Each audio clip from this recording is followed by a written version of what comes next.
Welcome to Pod Me If You Can. I'm David Farrell. Today on the show, we're talking about the 1997 film True Heart, starring Kirsten Dunst and Zachary Ty Bryan. Pardon Me If You Can. Movie reviews. Bonnie, Kirsten Dunst, and her brother Sam, Zachary Ty Bryan, are flying over Vancouver, Canada on their way to see their mother and their stepfather when their plane crashes. Their pilot and another guardian dies in the crash, while the two find help from a Native American named Conanesta. Surrounded by bears and a forest full of danger, the two must trust Conanesta and avoid grizzly bear poachers to survive. So the film True Heart was directed by Catherine Kyron, whose other work includes The Prince and Me Parts 2, 3, and 4. This is a family film, and I really feel like it's a kind of must-see for Kirsten Dunst fans only. I mean, if you're a big Zachary Ty Bryan fan, maybe you want to check this out. He smiles a little bit. You probably get what you want out of the trailer, and you'll definitely get the sense of what the film is. They leave the black box of the plane straight away. They trust Conanesta straight away. He says there are bad men coming, and they're not really skeptical on that. They're like, cool, let's go with him. And they barely sort of are injured at all. I mean, not since Lost have you seen people survive a plane crash without a scratch. Now, straight away, Conanesta commits them to this big trek. He points out a black rock in the distance and says, that's where we're going. And the two are like, okay. And the brother says, it's like an adventure.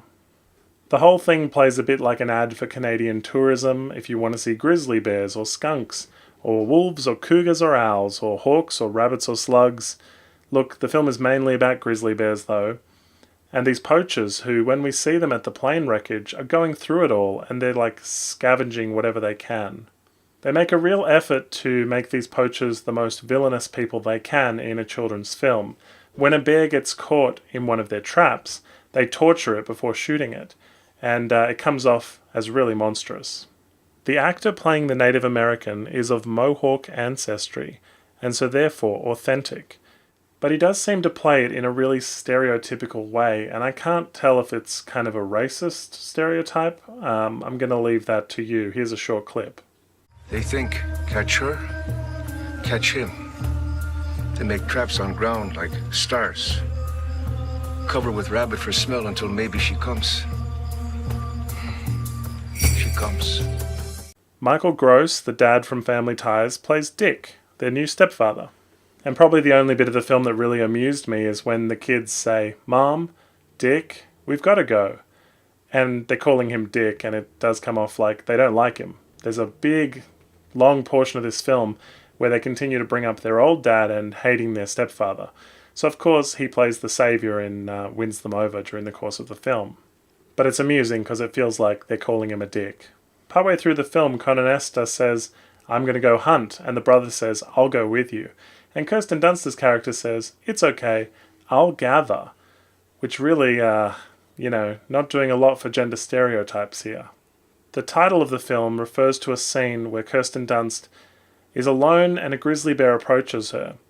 And she closes her eyes and says, I don't want to hurt you, I want to help you. You must know. True heart. And the grizzly bear leaves her alone. And that's fine, a little bit unrealistic. Also, the bear comes to their rescue quite a few times, and every time the poachers try and shoot at the bear, it does seem that their guns jam. One of the hardest bits to believe is the fact that the poachers seem to want to kidnap them. I mean, they kind of loosely imply that they're going to ransom them, but it's a little hard to believe that if a plane crashed, that they wouldn't help the people first, that they'd be so heartless.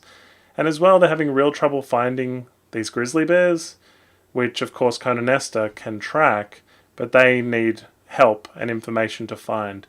And they've been hunting them for years, and apparently the poachers say they've lost several men and so much ammunition and time looking for these grizzly bears. Maybe they should take the hint. Especially because the poachers are Canadian. It seems like they'd be nice, you know? Canadians are generally nice. At one point, Conanesta gets locked in a shed, and then when they go to let him out, he's not in there anymore, and they never explain it. Like maybe he can turn into a mouse. He seems like he could be a ghostly apparition the entire film. So the kids have an affinity with the bears, and when the parents and police show up to rescue them, they find themselves in a position where they think, we can still save these bears. And so they plead and say, come on, to the parents, let's go and we'll save the bears from these poachers who now know their location. Here's the thing though, the poachers have guns, and they don't have guns, and they don't hesitate to just run into danger to save these bears. When these kids have just been in a plane crash, it seems super unrealistic and bad parenting to go, well, you seem fine from the plane crash, let's go walk you into another scene full of danger. Especially when the police are there. Just finally, I wanted to say the scene where they're looking for the special location where all the bears are is like watching some people, a group of white people, do an escape room, really. They're solving ancient riddles from a parchment. It was a bit frustrating. Ultimately, it's a kids' film, so I'm not the general audience here, but I wouldn't watch this unless you're like a really big fan of Kirsten Dunst or Zachary Ty Bryan and you want to see their early work. Thanks for watching. If you like what you see, please hit the subscribe button. Like us on Facebook and follow us on Twitter. Check out our podcast at www.podmeifyoucan.com.